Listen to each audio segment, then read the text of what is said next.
Hey dudes, welcome to Splat from the Past, the only 80s themed horror and sci-fi show where things can get totally radical. Now today I will be welcoming back the amazing, the dynamic, the inspirational stunt lady, Leslie Hoffman. Last time she was on several months ago, we were talking about all of her horror and sci-fi movies that she worked on, but today we'll be talking about her comedies. She was in a lot of comedies, lots of great comedies too. Airplane, Clue, Stewardess School, Hero at Large, I Want to Hold Your Hand, Johnny Dangerously, so many great ones. The Naked Gun, where she was the Queen of England, during the stunt when Leslie Nielsen jumps on top of her. I'm having her on the show today to talk about all that stuff. And like I said, she's a very inspirational lady and awesome lady as well. So yeah, here is my new interview with Leslie Hoffman. Hey Leslie. Hello. How are you? I am fine. Just busy. Well, I'm caring for my mother, so Yeah. between trying to get my stuff done and caring, well, she has dementia, and also 2 weeks ago she fell and broke her collarbone. Oh. So it's just been a blast. And it's snowing now. Oh boy. I hope she feels better.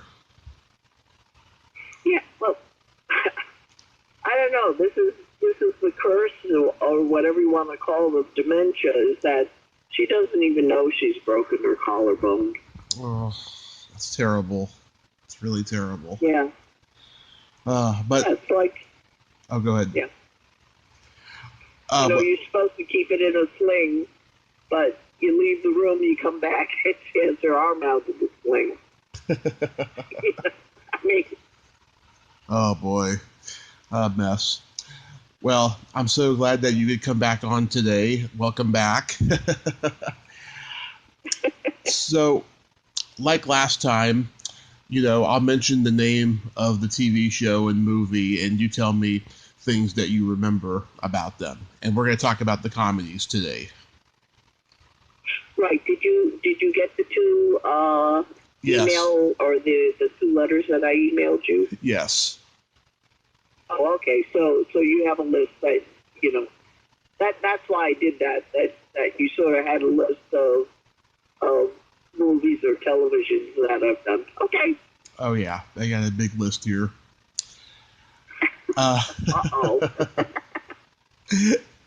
The Love Boat.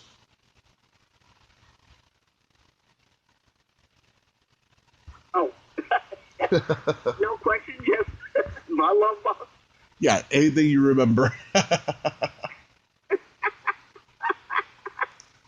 Okay. The Love Boat, well, a bunch of interesting stories about the Love Boat is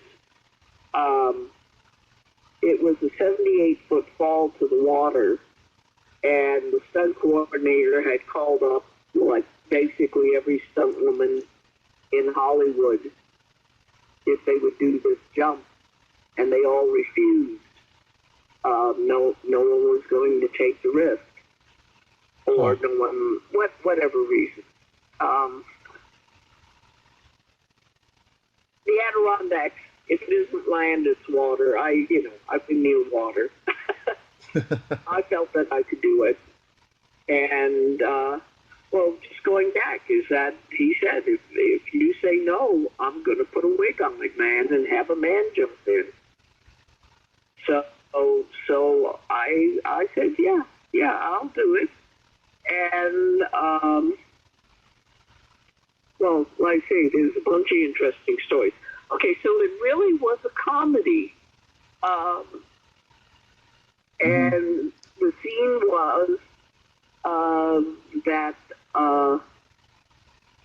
this woman was going to commit suicide, but the character that John Ritter played convinces her not to commit suicide.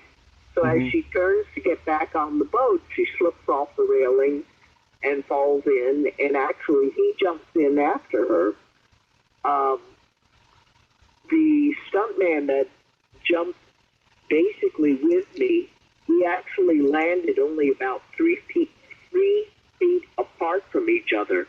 I mean, that's how dangerous this stunt was. Had he landed on top of me, I mean, he could have killed me. Wow. I mean, and also going into water, you have to have, you either go in feet first, or you've seen professional divers where they have their hands, kind of in front of them in an arrow shape. Right. You have to enter the water as straight as possible. If you belly flop into water or go to your back into water, especially at that height, that also will kill you. It's like hitting cement. Right.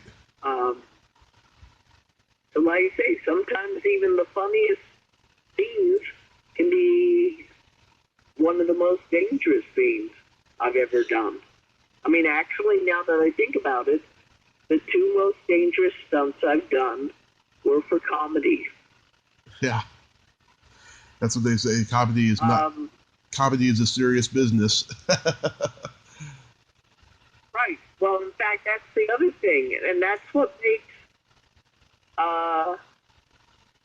actors that do comedy, the good ones, do it so seriously. Mm-hmm. It's got to look real. So you can't be goofy while you're saying your lines and then delivering a joke, because it's not that funny. If you're serious and then you deliver, the oddball line, then it is really funny. I mean, let me finish with Lumpo first. Okay. In fact, so after I did the jump into the water, this young actor, who I didn't know who he was at that point, mm-hmm. comes up to me and says, wow, that was a really great stunt. And I said, thank you. I go home that night. I turn on the set. There's a new sitcom on.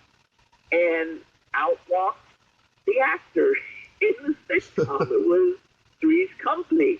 I didn't know that was John Ritter. Yeah. It was brand new at the time, yeah. Yeah.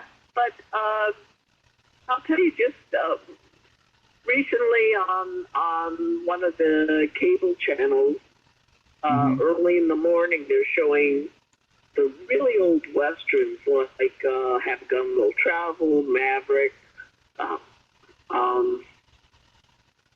whatever. I'll even just take those two. What makes Maverick so much fun to watch is like James Garner or Jack Kelly are straight out serious, but the situation becomes the comedy, or the punchline that they give right. is funny. But what makes it funny is because of the way they portray it. I mean, or, like my pappy used to say, blah, blah, blah, blah. Yeah. And it's just, and then, Wanted Dead or Alive with Steve McQueen. I mean, oh yeah, that should be you would think it's a straight out serious Western. But there's some episodes that he gets himself into these cuckoo situations, and it's very funny. But it's a drama show. I mean, if you were to say, what is Wanted Dead or Alive? What is Have Gun Will Travel? What is Maverick? You'd say a Western. Okay, it's a Western. What kind of Western? Well, it's a drama Western, Anyways, just saying the difference of great comedy as opposed to poor comedy. Yeah. The straighter you play it, the funnier it is. I so agree with you. I so agree. Yeah. MASH. Boy, you're picking the good ones. Oh yeah, I don't pick the bad ones. MASH Olympics.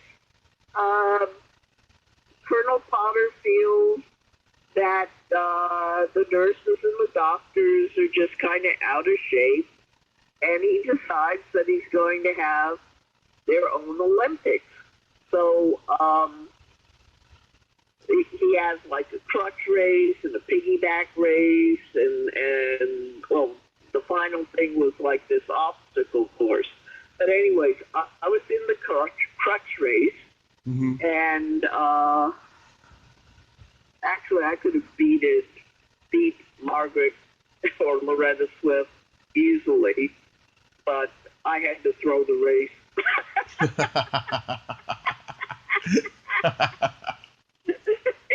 It was rigged.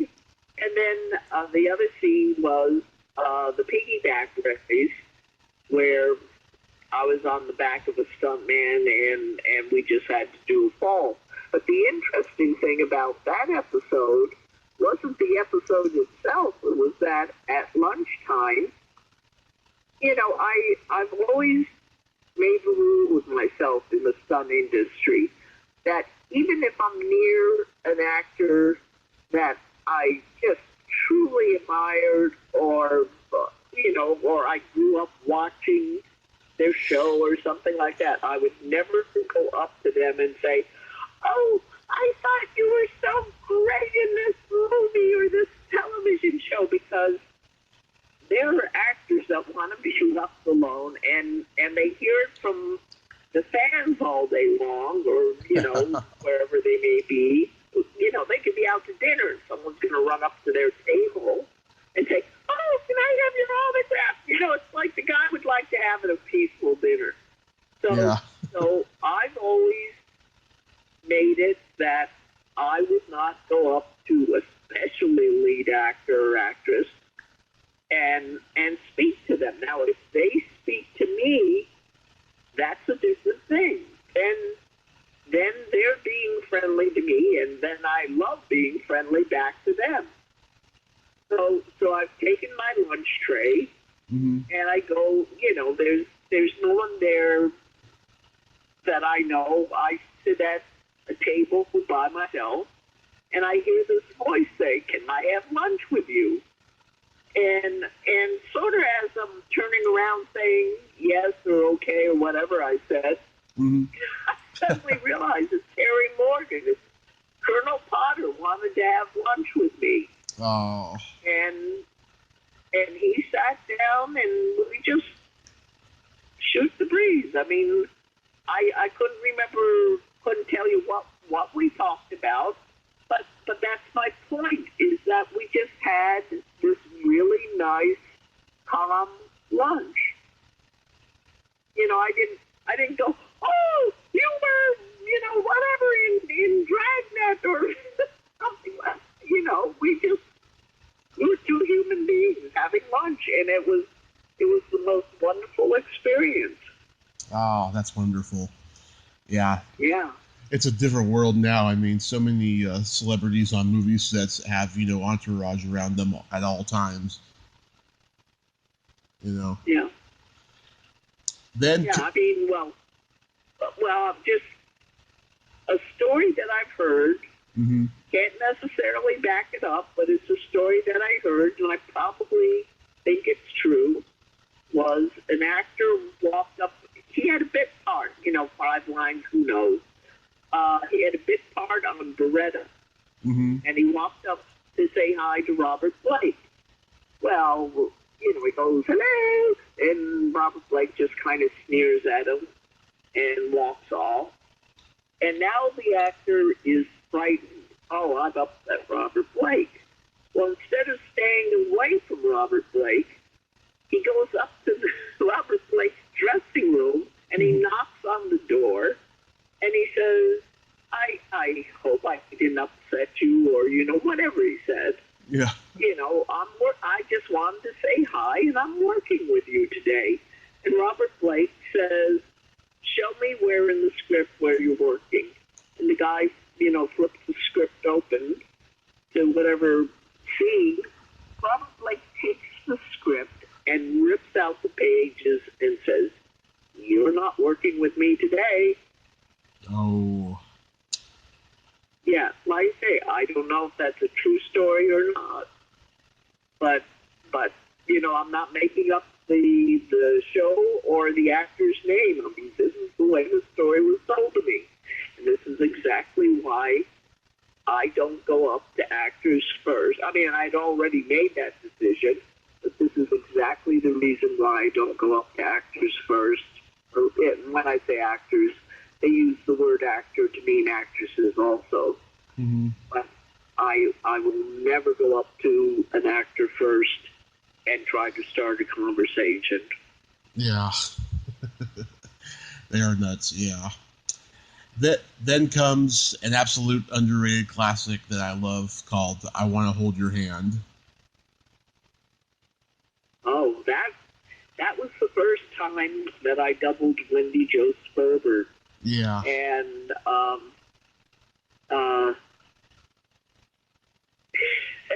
now I'm losing the names. Other than Spielberg, Robert Zemeckis. David. Robert Zemeckis. Well, there was Zemeckis, and there was a third one. Bob, and it's the third one I'm thinking about. Bob Gale. Yeah.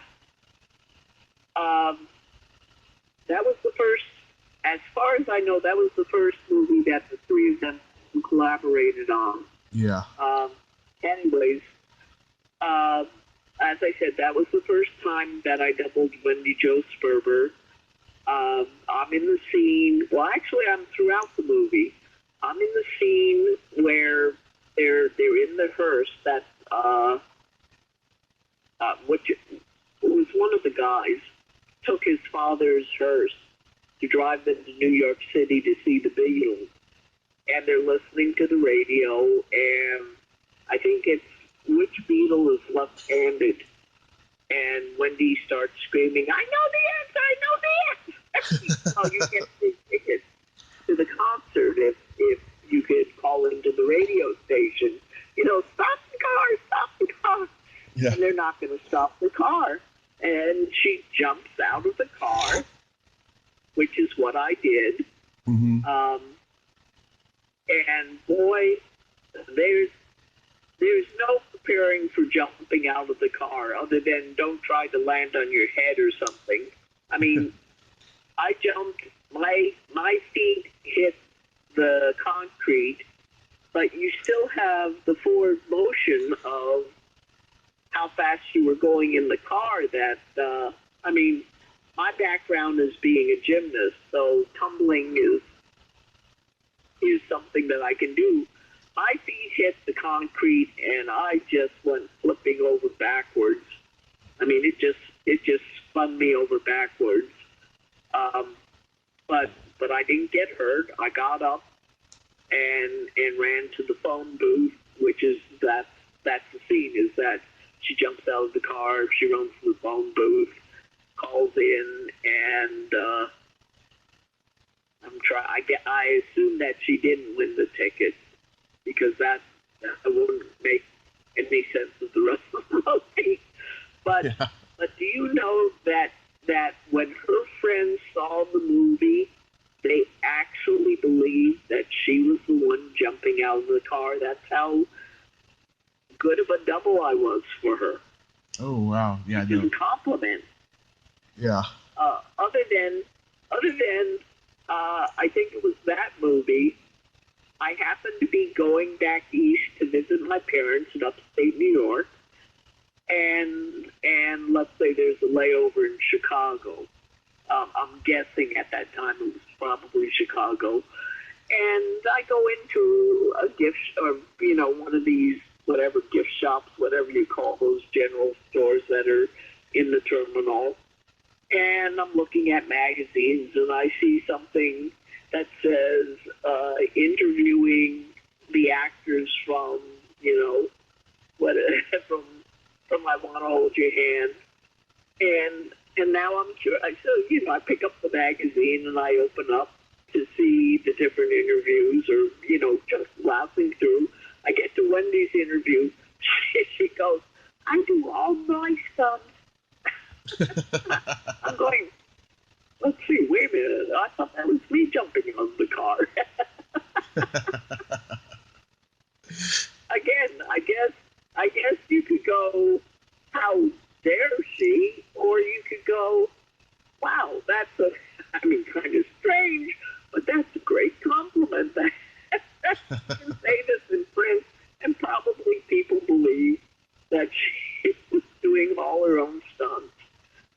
Going back to the movie, once they get to New York, there's like 700 fans waiting outside of the hotel that the Beatles are in.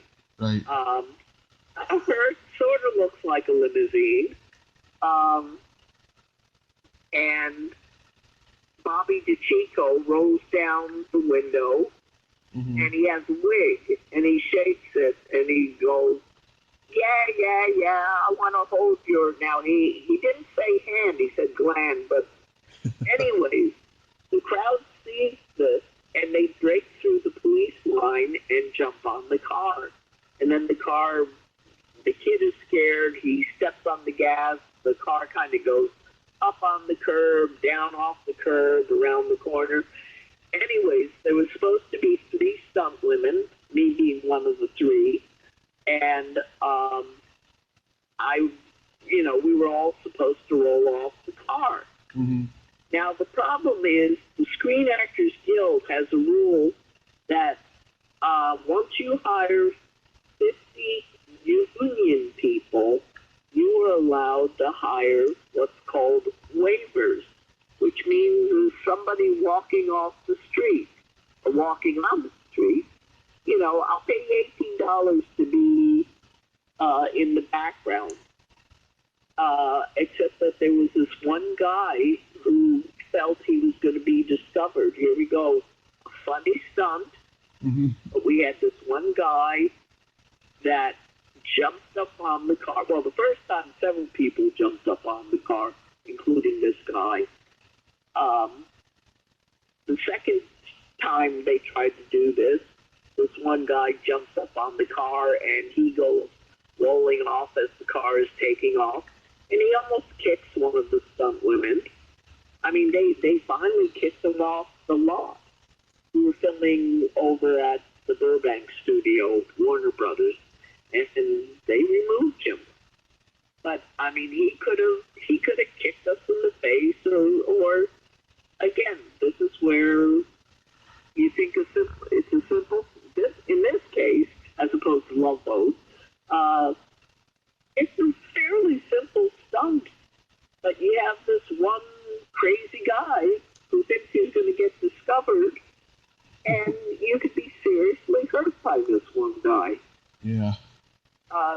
The third part that I was in I Want to Hold Your Hand was they actually do make it into the Ed Sullivan Theater, and the girls are screaming and fainting and all that kind of stuff.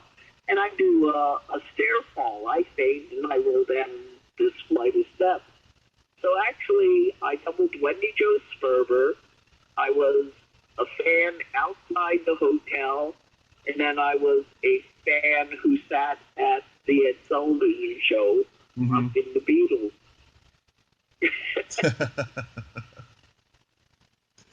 And then you doubled for Wendy again on 1941. Right. Then, it started. Unfortunately, she got to talk about what is it, the steps of Kevin Bacon, or whatever you call that thing, is that, the first thing you said, I talked about John Ritter. Oh, wait a minute, I'm way off. Never mind. Like that one. I was about to say Bosom Buddies, but that's Tom Hanks and Peter Scolari. Peter Scolari. Yeah. So I'm losing my mind here. That's okay. Too many bumps on the head. Anyways, what I was going to say is I doubled her actually several times, or several different shows several times. But then she got bosom buddies, and there really are no stunts on a in front of the audience type of show. I mean, it's rare. It does happen. Anyways, back to I Want to Hold Your Hand. Mm-hmm. The first stunt was the Jap. It was called the Jap Trap. Sorry for the impolitical or correctness there. But that's what it was called. Nothing offends what me. They did is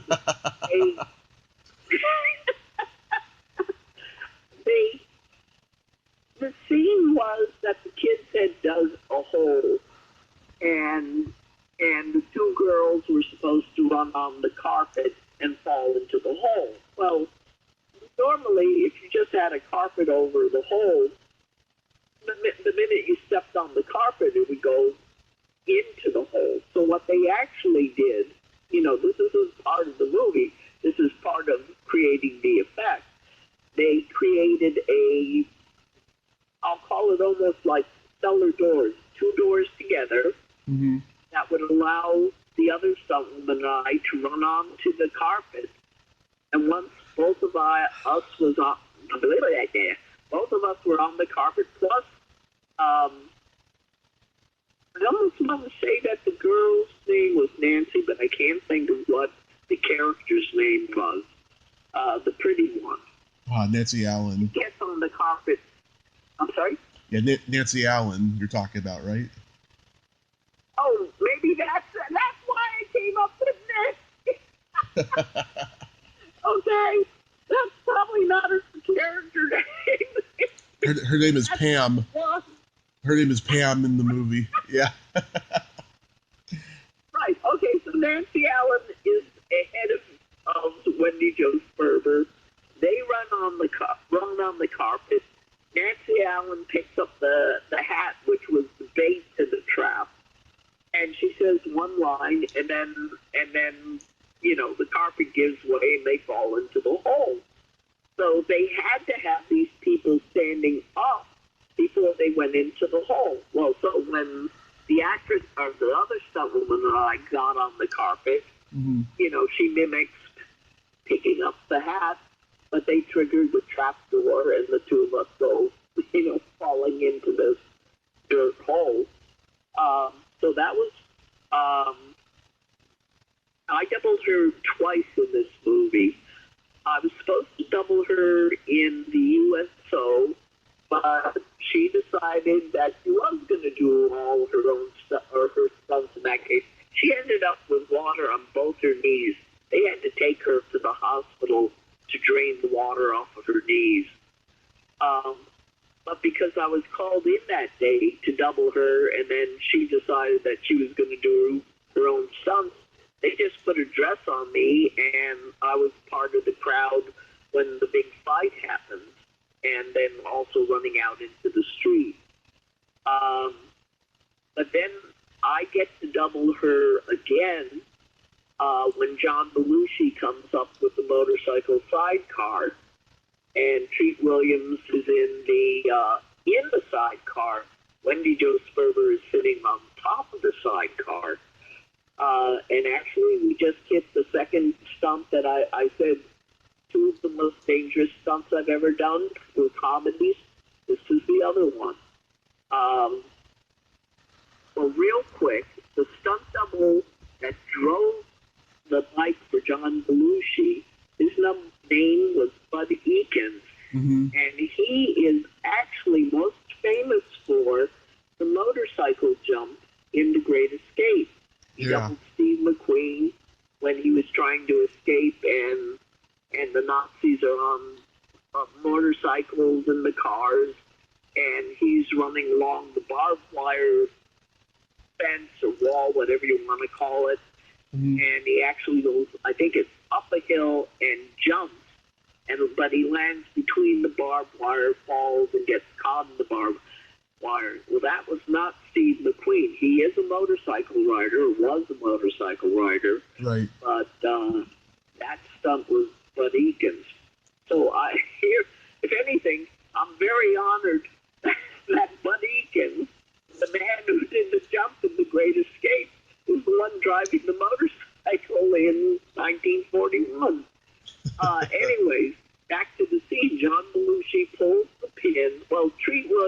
and he are arguing. John Belushi finally gets angry, pulls the pin that holds the sidecar next to the motorcycle out. He makes whatever would be a left-hand turn. Mm-hmm. The sidecar goes straight.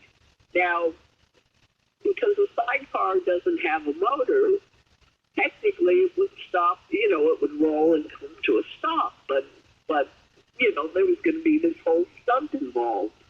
So they actually put a motor in the sidecar, mm-hmm. and the stuntman that was doubling Treat Williams was driving the sidecar. Except we would go up this cement thing, it's called a loading dock, and they had built a ramp at the end of it, and in front of that was this thing, well, it was a stake bed truck, that's STAKE, and it was full of eggs, cartons of eggs. And we were supposed to land in these cartons of eggs. Well, every time we started going up, or every time we'd start down the loading dock, the sidecar would run out of gas. Mm-hmm. And we'd get out of, I'd get off of the top, the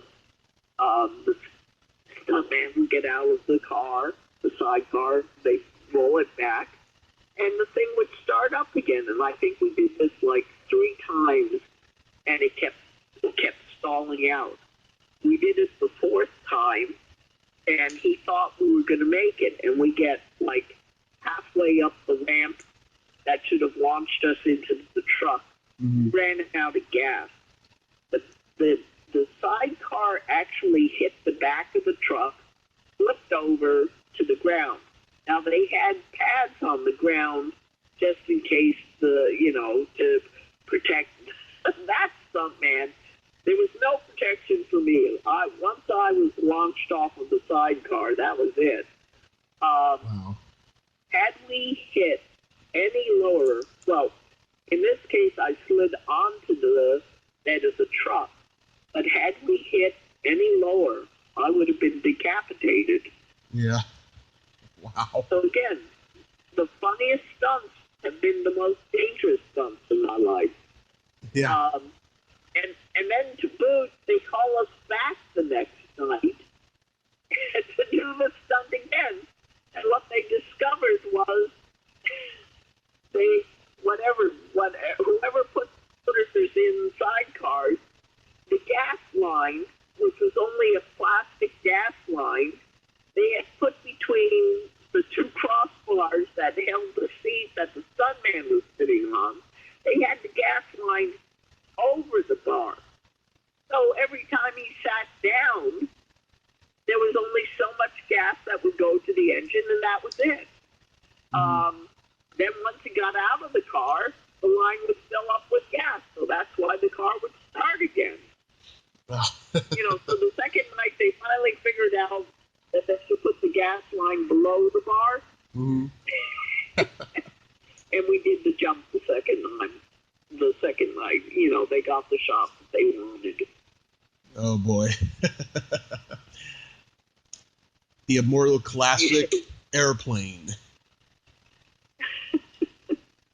Oh, Airplane? Yeah. That was a really brief stunt. There's different types of, well, I shouldn't say different types of stunt people. There are different types of stunts. You can be your own actor and do the stunt. You could stunt double an actor. You could be, let's say, a yes man to, the bad guy says, "Oh, get him, guys." So you're sort of recognizable, but you don't have any lines. And then the last one is nondescript, which means there's such a crowd of stunt people you wouldn't know who is who. Anyways, I was in one of the beginning scenes in Airplane when this guy is waving the plane in. Mm-hmm. Not the airplane, but just waving a plane in. And someone asked him where is this? Yeah. And he takes the wands and he goes, they're over here, and he waves off to I think his left.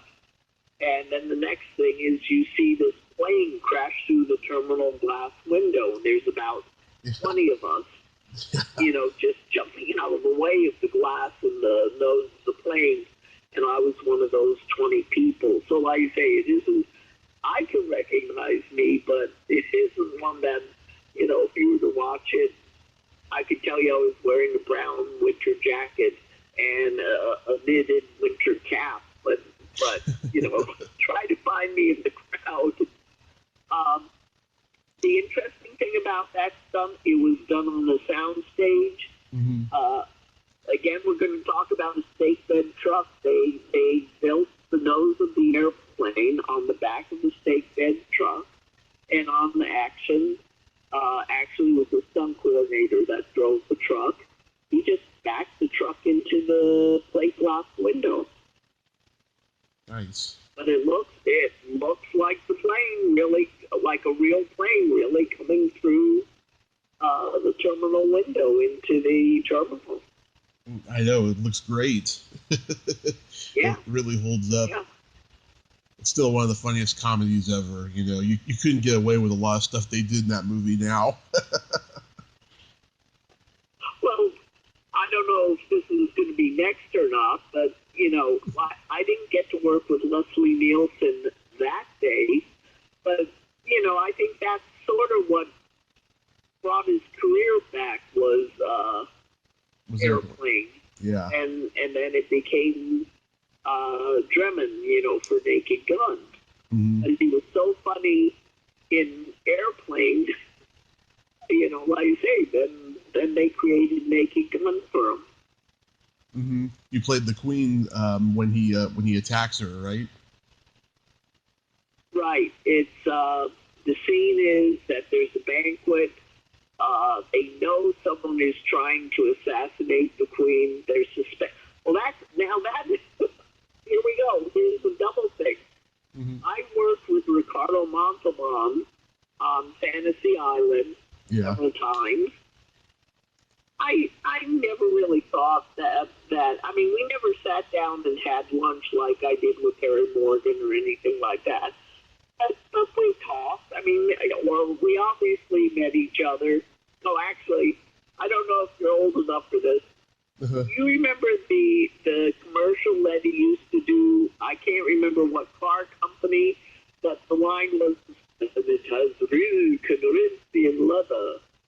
I've heard about it, yeah, but I haven't seen it. Oh, okay. Anyways, I'm driving this. Well, I had gotten a paint job, and I had a fake black top put on it.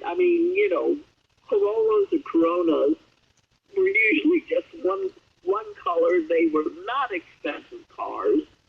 And I drive onto the Warner Brothers lot with this black top, white painted, lower part of the body, and Ricardo's walking down the street. And he goes, "Hi, Leslie, that is a really nice car." And I wanted to say, "And it has real Corinthian leather, too." But I know better than to say. Anyways, back to Naked Gun. I walk onto the Naked Gun set. Ricardo Montalban walks up to me, and he goes, "Hello, Leslie." Well, it's been a couple years since the last time I'd worked on Fantasy Island. This man remembered my name. Yeah. If you had to say, name an actor that you're really impressed with, he's one of the ones that I am just so really impressed with. This guy was the Latin lover movie star of the 50s, right? Maybe even the late 40s, and then he did Star Trek in the late 60s. He was Khan. Then I feel like he kind of faded away, and then all of a sudden Fantasy Island. Now everyone knows Ricardo Montalban as work in Fantasy Island. Mm-hmm. But he's playing the bad guy in Naked Gun, and Like I still haven't gotten to the Queen part yet. But, that he walked up to me and said, "Hello, Leslie." And I actually have a picture. This is one of the very rare times. And it wasn't because I asked. It was one of the stuntmen had a camera. And he said, "Let me get a picture of you and Ricardo together." And Ricardo Montalban was fine with that. So I actually have a picture of me as Queen Elizabeth sitting in a chair, and Ricardo Montalban is standing sort of behind me. I mean, that is such a treasured picture for me. Yeah, I saw that picture. Like I say, it's one of the rare cases that I got to pose with an actor because I refused to ask an actor to do that. Anyways, so let's get back to, so Leslie Nielsen and Leslie Hoffman are both spelled Leslie. Well, whatever. It's still Leslie, no matter how it's spelled. Yeah. So all day long, they're going, "Leslie to the set." And they're talking about Leslie Nielsen. And he goes up and he does whatever scene. And then he comes, he goes back wherever he was. And finally we get to late afternoon and they say, "Leslie to the scene." And they're talking about the stunt now. Leslie Nielsen comes up to me and he goes, "Leslie, that's a nice sounding name." And I wish I could have thought of a better answer, but all I could say is, "I think so, Leslie." And he really did have this mini whoopee cushion. He would make fart sounds on set. So you'd be standing there, or you'd be standing next to him or near him, and then he'd look at you.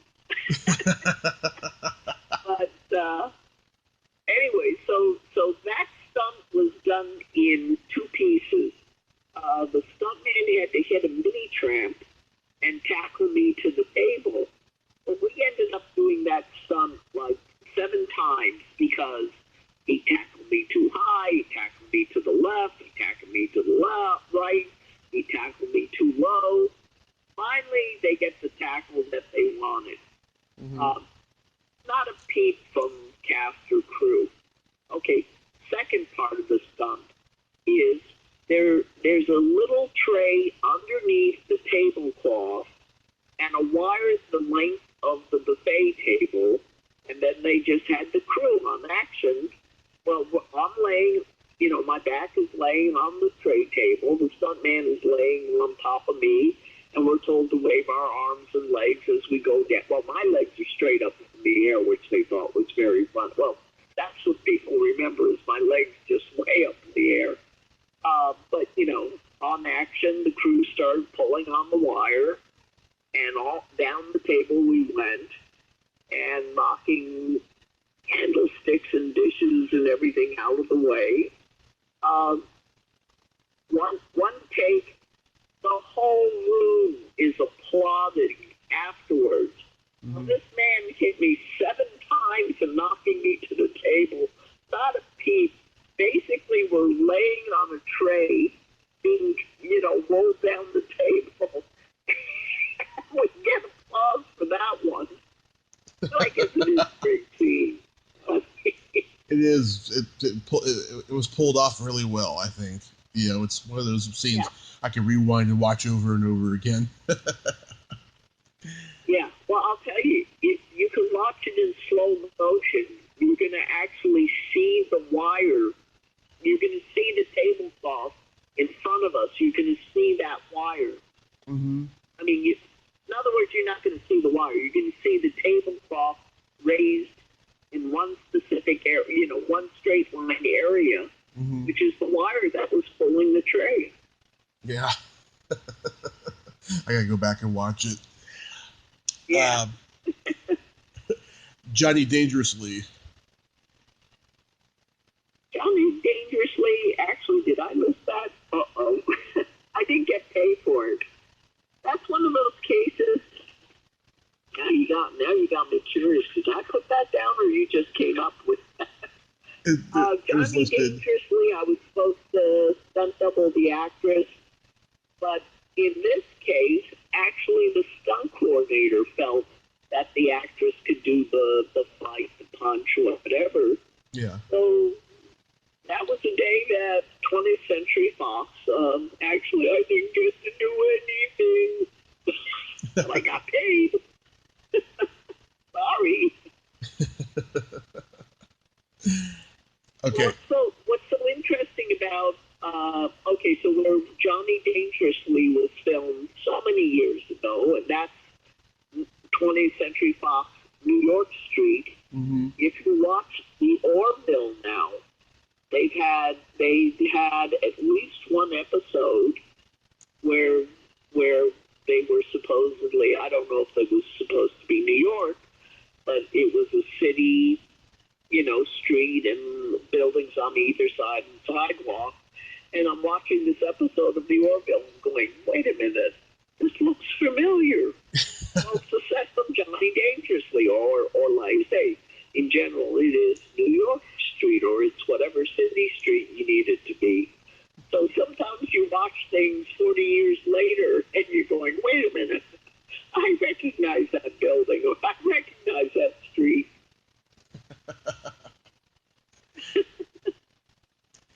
How about Clue? Clue. Now that one, that was very interesting. Is that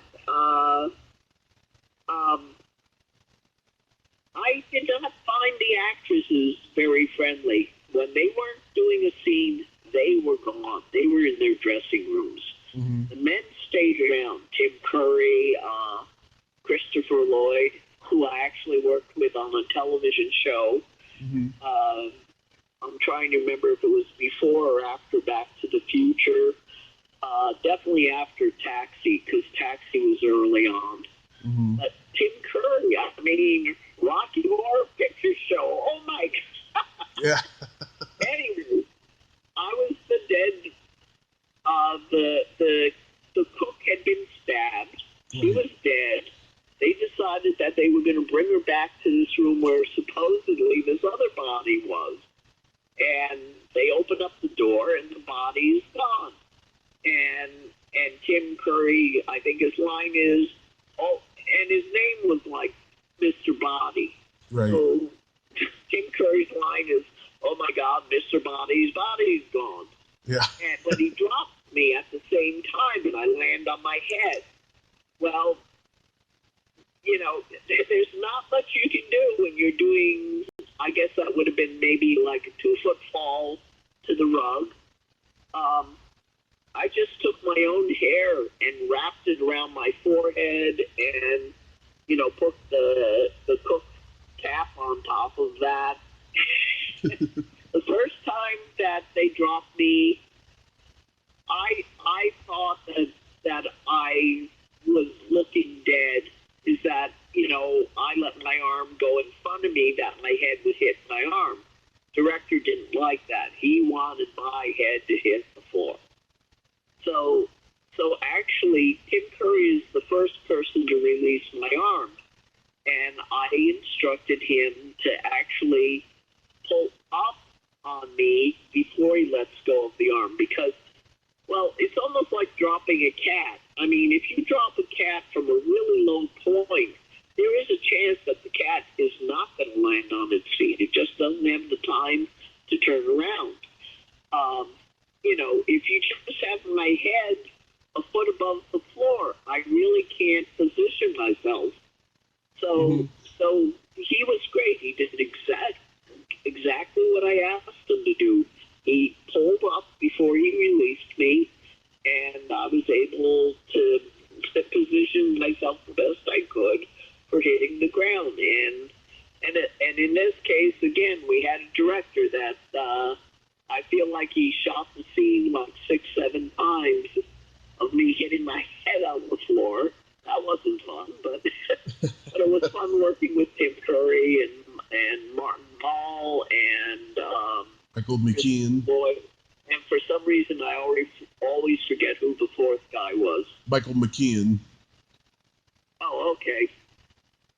Yeah. Yeah, but like I say, I guess I was more impressed that I was working with Tim. If you had to say which one of the guys I was most impressed with at that time, I was most So it probably was before Back to the Future, because I was more impressed with Tim Curry than I was with Christopher Lloyd. I mean, when I say impressed, that doesn't mean that I didn't like them. I mean, I knew who they were. It's just that, like I say, Tim Curry, what an interesting character he played in Rocky Horror Picture Show. It's a classic. And as nice, like I say, the men were as nice as could be. Mm-hmm. And the women were not. They just, I'm not saying they said something nasty to me or anything like that. Yeah. What I'm saying is, when they were not needed on the set, they went to their dressing rooms. They were gone. Yeah. Men stuck around. The women were gone. Maybe they regretted doing the movie after a few days. I don't know. Or they could have even been jealous of each other, and that's why they didn't really be, as opposed to, I don't think it was that they didn't want to be near me. They may not have want to be near each other. Mm-hmm. Because they were pretty powerful or well-known. I mean, you had Ellen Burstyn, you had Leslie Ann Warren, you had Madeline Kahn. I mean, they were used to being the headliner actress. So to suddenly have 3 or 4 headliner actresses sometimes cannot be a good idea. Yeah. Which is, like I say, which is really strange. I better quickly say this one, is that a friend of mine was doubling Robert Stack on a show, and Robert Stack was already on the set. Not that he was watching, he wasn't working yet. And my friend was going to be stunt doubling him, and he walked onto the set dressed like Robert Stack. Robert Stack took one look at my friend, and he went to his dressing room, because he didn't want people to know that he required a stunt double. Wow. So men can be strange too about, that's what I'm saying, is that's why you don't approach an actor first. If they approach you, that's what I'm saying, but you don't approach an actor because you don't know how they're going to react to things, or react to someone coming up to them. That's true. Yeah. Stewardess School. Stewardess School. That was, again, Wendy Jo Sperber. The scene that, Donnie Most was already gone, but the scene was that Donnie Most and Wendy Jo Sperber, there was a bomb on the plane, and Donnie Most cuts the swatter, and they think that they've disarmed the bomb, but in reality, they haven't. It starts ticking again or blinking again. The stunt was actually done on piano wires with a harness, and I was supposed to do backflips. Now, we had practiced this before, but the guys that helped me practice knew how to put a harness on me. Now, I got to admit, this was my first harness stunt. I didn't realize that you had to really tie in, I'll call it the thigh part of the harness, to keep the top half of you heavier than the bottom half of you. The day that I worked, those guys weren't working. So when they put the harness on me, I kind of sunk down more into the harness than the day I was practicing. And I couldn't throw the backflips because now either I was even weight or the weight was in my legs. And I just could not get my legs up over my head. I couldn't flip on the wire. And on top of it, it's so funny. I'm saying what a great stunt double I am for her. And in this case, the director thought I was a crummy stunt double for her. And they made what's called a life mask, a prosthetic, full-face life mask. They glued to my face. So now I'm sweating inside of this face. I'm lower in the harness because the guys don't know how to rig me correctly, and I can't do the flips, and that's really embarrassing to me. I mean, I pride myself that I can do stunts, So I asked them to lower me down, and again, not knowing what was going wrong, all I did was, do you have foam rubber? Do you have something? I want you to stick it in the bottom part of the harness. So I'm higher up in the harness. I mean, like I say, had I known about the leg, lacing, I would have said, you need to readjust the thing and tighten up the thigh lacing. But I just had them put foam rubber in the bottom part of the harness. And, when they hoisted me back up, I was able to keep throwing backflips until the director yelled cut. So when you see the movie, it's a special effects that really I'm stationary doing these backflips, that somehow they make me look like I'm going down the aisleway because bomb it blew a hole in my plane and it's sucking me down the aisleway. It lifted me up off the ground. And I'm doing these backflips as I'm being sucked down the aisleway, and that is not my rear end sticking out of the hole, plunging the hole. If you've ever seen the movie, that is a fake rear end. Yeah, it's been a long time, but I used to see it on Comedy Central a lot. They used to play it all the time.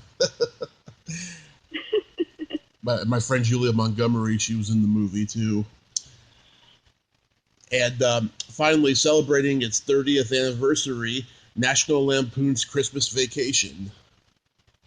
Uh-oh. Well, actually, I forgot about one thing about also in Stewardess School. Okay. You were supposed to, while we were in training, you were supposed to jump out of the plane. Everyone else had jumped out of the plane. Mm-hmm. Her character loves stiletto high heels. She jumps out of the plane, and she lands in this.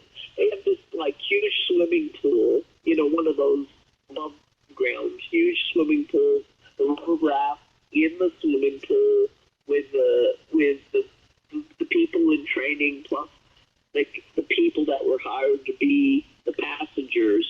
Like I say, this was a simulation.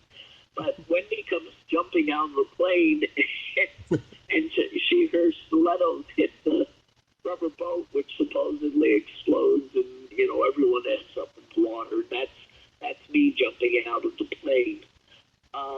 Unfortunately, you picked another one where Christmas Vacation is. I used to double Doris Roberts on Remington Steel, and she actually requested me, and for some reason, they just decided that they wanted her to go running around the room. So, again, another movie that I got paid for, but I just got to watch. Just another one of those unfortunate experiences, huh?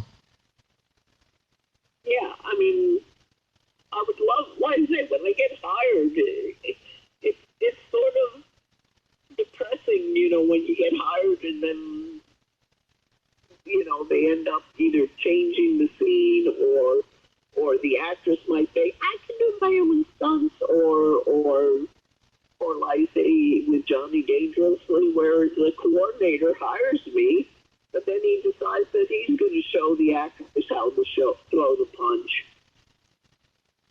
So, yeah. I mean, hey, I appreciate the money, but I would have also liked to work for it. Yeah. Well, yesterday was the 35th anniversary since A Nightmare on Elm Street was released in theaters. Can you believe it's been 35 years? I want to say no, but my bones are aching. I can say yes, and I'll say my favorite thing about Nightmare on Elm Street was when I got into the movie business, I was hoping that I was going to be on a film that would be remembered. I'm thinking of a movie that wins Best Picture Academy Award. I mean, that's what's in my mind. But Making Done, Down the Banquet Table, and Nightmare on Elm Street are the two movies that if people ask me, you were a stunt woman in the movies and television? which I always find that an interesting question, because where else could I be a stunt woman? Yeah. So, no, I'm always polite. I say, yes, movies and television. Oh, what shows were you on? Where would I recognize you? And I say, well, do you love comedy or do you love horror? And depending on which one, or I might tell them both. Yeah, no, Nightmare on Elm Street. Funny that you should bring that up, because I was just talking to someone about horror, and what makes, in my mind, what makes Nightmare on Elm Street so interesting was, to me, even though Freddy was killing people, he was funny. Yeah. There were some lines, or just the way he did things. I mean, you laugh, even though it was a horror movie. I was called in by the stunt coordinator. I didn't audition as an actress. I was called in by the stunt coordinator. My hair actually is the same length that it is in the movie. I am not wearing a wig. That really is my hair. And I walked on this abandoned school building in Los Angeles, and the hairdresser takes me aside, and she takes my hair and she puts it into these two ponytails. And then, well, this is a trivia question. Not that I'm going to ask you the trivia question. She puts the striped sweater on me, the original sweater in the original Nightmare on Elm Street. Right. The sleeves are solid red. It's only the body of the sweater that's red and green striped. All the other movies, they couldn't find that particular sweater. So that's why the sweater has the green stripes in anything past that movie. Wow. But, which is interesting, because I was showing the picture to Kane Hodder, Yeah. who I always get mixed up if he's Jason or Michael Myers. But He's Jason. He says to me, "Oh, that's an interesting setup." I go, "What are you saying? This is a screen capture." "No, it's not." "What do you mean? Of course it is.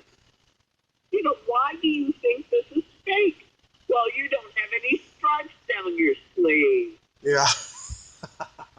I went home because I didn't realize this. I went home and I started watching Nightmare on Elm Street, and that's why I know that Robert Englund and my sweater have solid red sleeves in the first movie. But it was really funny to be told that I made up, that I created this scene. But I'll say, Wes Craven was one of the nicest guys in the world. I really missed him. I worked for him on 3 different movies. Nightmare, Some Deadly Friend, and Scream 2. Anyways, back to Nightmare. He was so wonderful to me. Again, I was hired as a stuntwoman, not an actress. So I didn't have a script. And he comes up to me and he says, "Okay, Nancy, Heather, is going to run around the corner. She's going to bump into you. See, this was cheaper. You might as well hire the stunt woman and have her say the line, than to hire an actress, say the line, and then have the stunt woman do the stunt. You're paying one person. Yeah. Instead of 2. So, the actress is going to come around the corner, bang into you. You get the gown, and this is the line I want you to say. Where's your pass? Well, where's your pass? And I go, where's your pass? So we do that. Then I still don't understand. Somebody's going to have to explain this to me. This is like Edward Scissorhand or something. They put blood streaks on my face. I have no idea why I have blood streaks on my face, unless because I was wearing Freddy's claw, my face was itchy, and I started scratching my face with the claw. Anyways, back to the... So he puts me in the hallway, and I can't tell you how... I feel like Wes was sad. He comes up to me, and he's going, I just want to let you know I need you to say this line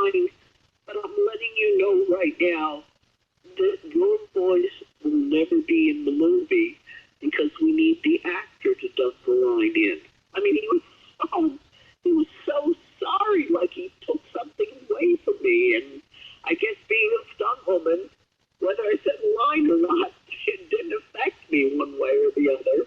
But, Yeah.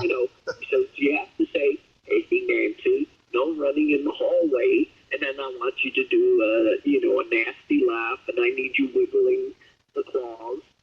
And that's it. Hey, Nancy, no running in the hallway. And to this day, I have people that come up. I did not realize that the scene, how it affected people or certain people. Yeah. I'll quickly say, my younger brother, when he was just a kid, he would have to leave the room. If we were watching Wizard of Oz, for some reason, when the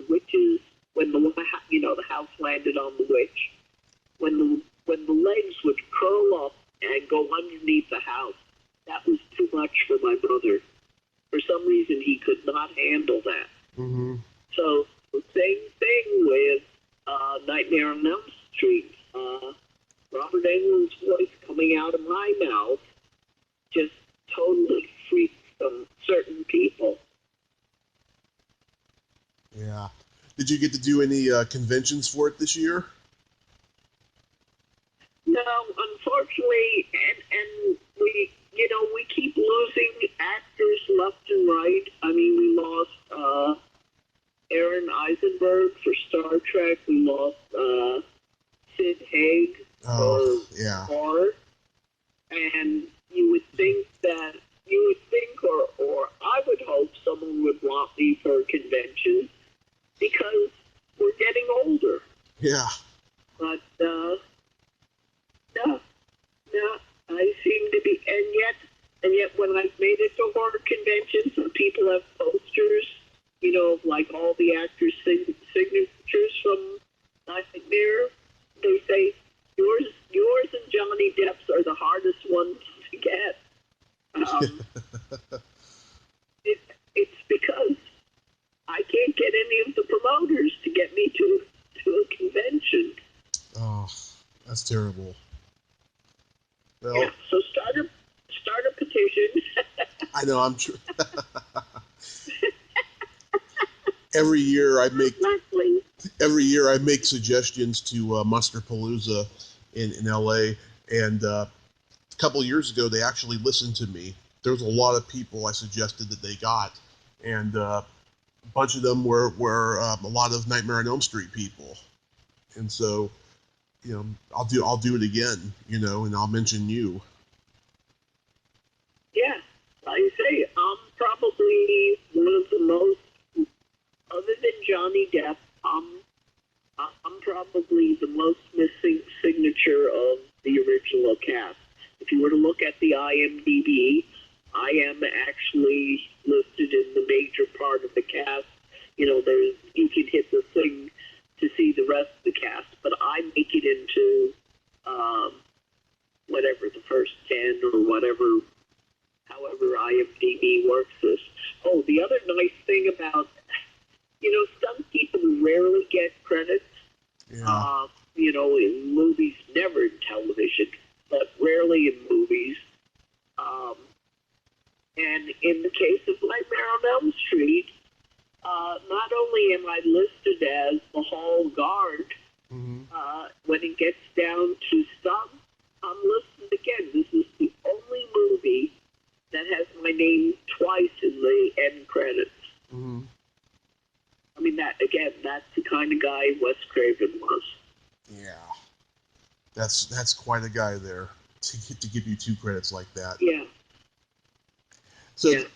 I mean, not many directors like that. Mm-hmm. So there's this quick game that I like to play with guests. It's silly slumber party questions. It's a lot of fun. And how this works is, I ask you the question, you answer it, then you ask me, and I answer it. The same question. Uh-oh. Okay, we'll give it a try. Okay. Leslie, are you ticklish? No, not really. So, are you ticklish? I am very ticklish. Yes, I am. Oh, What's your favorite part of the body? my favorite part of The body. the body. It could be I anything. don't know. I'd have to say I really like having long hair. I like my hair. Hair is. What is your favorite part of the body? That's very interesting. I have always loved the belly button. Really? Yeah. Any particular reason why, or you're not supposed to have that question? Oh no, I can answer that. I just think they're very adorable. They have this kind of eroticism about them. They're like mid ground between being a private part and a non-private part. You know, it's subjective depending on who the person is. You know, I think it's a very interesting body part. Yeah. Well, you may know this already, but the whole thing with I Dream of Jeannie, that her costume had to have that extra little piece to cover her belly button. Right. Right. And then when they did one of the reunion movies years later, they actually let her show her belly button in that. Yeah, and it's amazing in the '60s, as you say. Is that really is a belly button really a private part, or is that or is that just your belly button? Yeah. I mean, in the cartoon Family Guy, American Dad. I mean, they always draw the character Haley with the belly button ring. Yeah. I mean, so nowadays it can be in a sort of children/adult cartoon, and no one thinks twice about it. And in the '60s, oh my God, you're showing your belly button. Oh yeah, Walt Disney, he didn't let Annette Funicello show her belly button in any of the Beach Party movies, and he didn't even produce those. It was so bad. Yeah, it's interesting how cinema, whatever you want to call it, has changed through the years. Well, before the Hayes Act, I mean, you almost had women almost naked, or you did have, was it Maureen O'Hara swimming naked in Tarzan? It was Maureen O'Sullivan, yeah. I'm sorry, Maureen O'Sullivan swimming naked in Tarzan. But then the Hayes Act came in the, well, sort of early but mid-'30s, and believe me, you could not have felt that scene. Mm-hmm. What color are your toenails painted? Uh-oh. I guess I'm when I'm not expecting a certain what color Are your toenails painted? Yeah. What color are my toenails?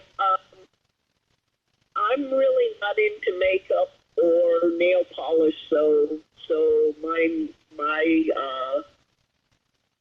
toenails are natural.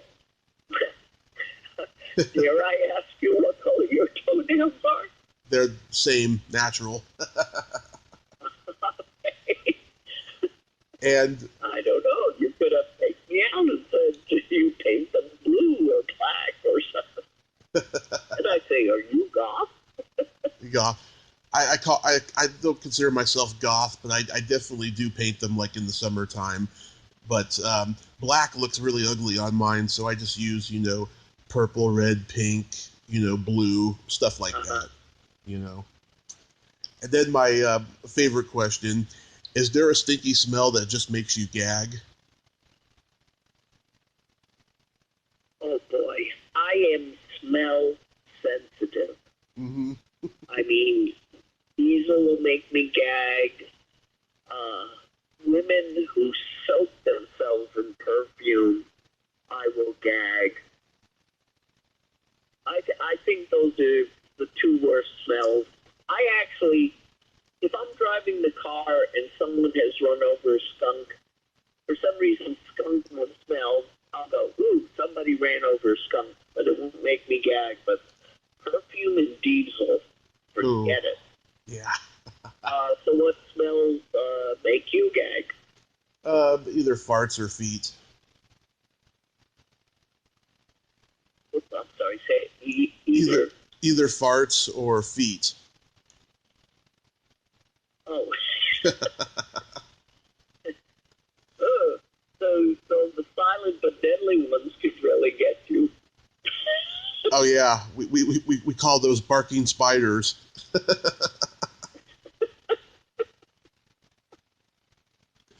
Yeah.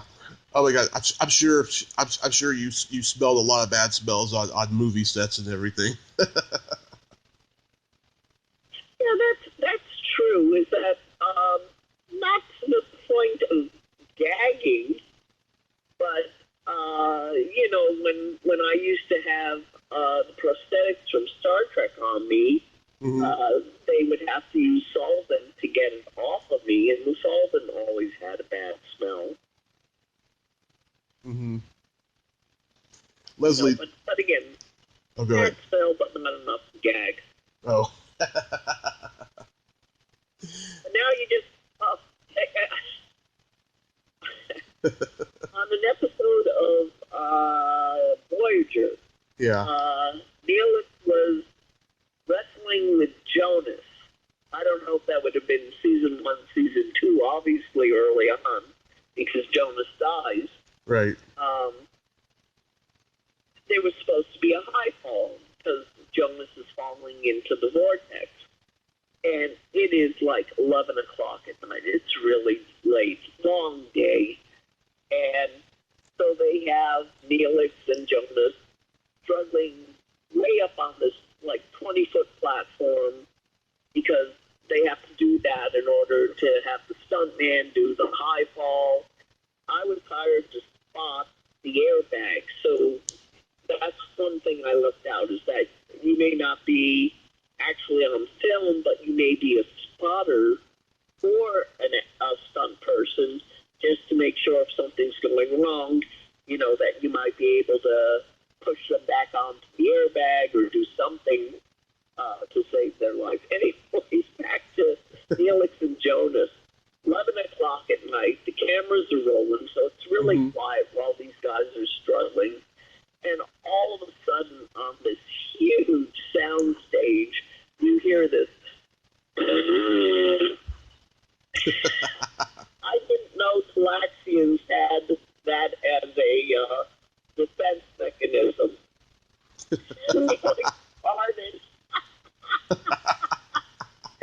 Everybody in the room was laughing. Luckily the smell didn't come down. Yeah. The sound was so amazing. I mean, can you imagine basically an empty sound stage and someone farting? I mean, you might have well done it in the Grand Canyon. I mean, the echo was wonderful. I couldn't stop laughing. I actually had, they're trying to get everyone quiet so they can get to see. I actually had to walk off. There were other spotters.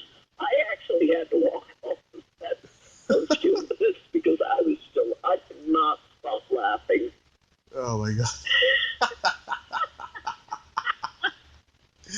Do you like jokes, Leslie? Do I like jokes? Yeah. Yeah. Oh, I got some good ones. Everybody knows the old nursery rhyme. There was an old woman who lived in a shoe. She had so many kids she didn't know what to do. What did her right leg say to her left leg? Oops. Okay, again, this is my hearing. What did the right?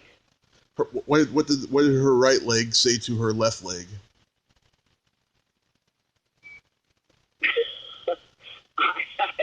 I don't dare. Other than maybe they should be crossed, but I don't know. Nothing. They never met. That's the opposite of my head.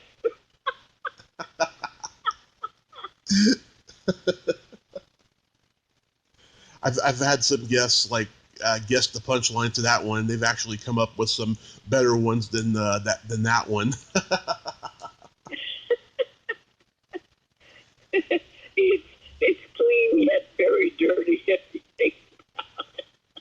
Oh, this one is pretty dirty. Oh. You know the difference between a Rubik's Cube and a man's penis?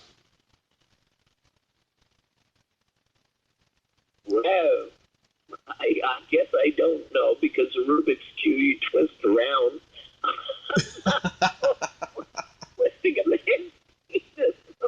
What's that answer? The more you play with it, the harder it gets.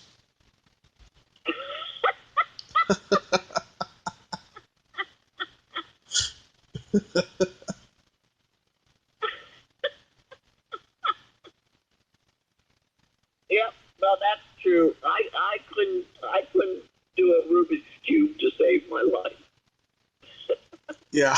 And I won't continue on from there.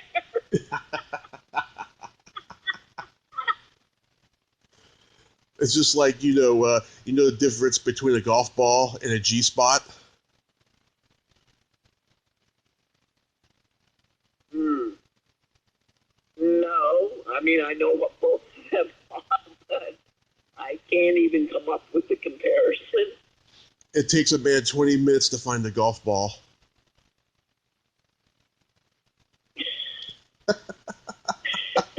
Is he able to find the G-spot in 20 minutes? I don't know. I don't know. Sometimes they never can find the G-spot. Yeah.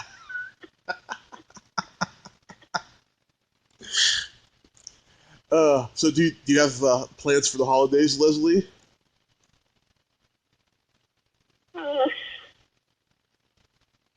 Not really. When people say, "Did you have a nice holiday?"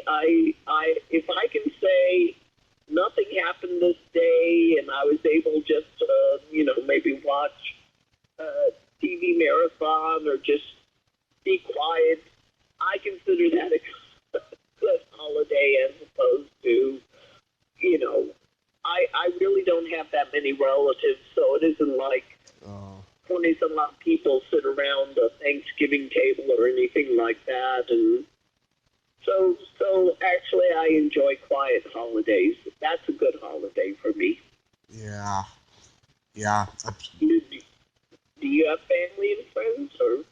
I got family, yes. My mother and I, we live up here in Redding, California, and this is the third Christmas and Thanksgiving in a row that we get to spend under our own roof. We spent a couple of years couch hopping because the Bay Area got expensive, and I had to. My mother, she was working for a couple holidays, so I had to go to like Narcotics Anonymous meetings to like get a holiday meal because I didn't have any other family in the area and stuff. And I'm just so blessed and grateful that I get to spend another holiday season with my mother again under our own roof. Oh, absolutely. See, our problem was when you live in Saranac Lake, New York, and you're 300 miles from New York City or New Jersey, which is where most of my relatives were when I was young, and none of them would drive up to Saranac Lake. In fact, I had one relative. It took me a year or two to understand this, but one relative said, "Well, it's further for us to drive than to have you drive down here." It took me a couple of years to go, wait a minute. Whether we drive the 300 miles down or you drive the 300 miles north, it's the same 300 miles. But no, our relatives would not drive up to Saranac Lake. Yeah. Yeah. Is it gonna be just you and your mother? At this point, yes. My father passed away June 2018, so we have been through one set of holidays with him gone now. So this will be the second year that will be just my mother and myself. Oh. Well, And I have two brothers, but one is in South Carolina. He definitely is not going to come up. And one is in Boston, and I don't know. He doesn't make the journey for Thanksgiving or Christmas. I mean, just I guess again, it was growing up as children in Saranac Lake that we didn't even have relatives that came up here. That unfortunately, holidays aren't considered special days for us. So, I mean, you know, I'll be together with my mother, but that'll be about it. Well, I hope at least they're gonna send you cards. Unfortunately, no, that doesn't happen either. Oh. No. I mean, I might get, at Christmas time, I might be lucky to get 2 Christmas cards, and that's about it. You know, I just, like I say, it's the way I grew up, and, sorry about that, it's the way I grew up, and so I guess I'm not that sad about it being older now. It's just that's the way it's always been. Well, Leslie, I'd like to send you. But don't be sad for me. I'm having fun, and you know, I would say at least that there's Facebook that people will say, you know, maybe it's generic, but for them to say Happy Thanksgiving or Merry Christmas or whatever, I mean, that's more than I had when I was a kid. So I'm not sad. Yeah. Well, that's a good attitude to have, and but I would like to send you a Christmas card if you wouldn't mind. Oh, I'd appreciate that. Well, we got to exchange addresses, not on air. Of course not. We will. But we can exchange addresses through email. Absolutely. We'll do that after this. Okay. So, Leslie, thank you so much for coming back on again. This was a lot of fun, and I hope your mom feels better and that you two have happy holidays. Oh, the same. You have happy holidays too. It's just I enjoy talking with people about. It brings back fond memories of my career, and that makes me happy. Oh, well, anything I can do for you, it's my pleasure, Leslie. You have yourself a great day over there. You too. Thank you. Thank you, and goodbye. Bye. Well, there you have it. Leslie Hoffman. Ain't she a sweetheart? I love talking to Leslie. Just an amazing, insightful, inspirational lady. And a lot of fun, too. I was rolling the dice there. I didn't know she liked my jokes, but she did. So I'm so proud I got to tell Leslie some jokes. If you like this video, everyone, please subscribe to my YouTube channel. Add me as a friend on Facebook. Join my Tommy Kovac comedian page on Facebook. Follow me on Twitter and Instagram and all that fun stuff. Well, that's all the time we have this week on Splat from the Past.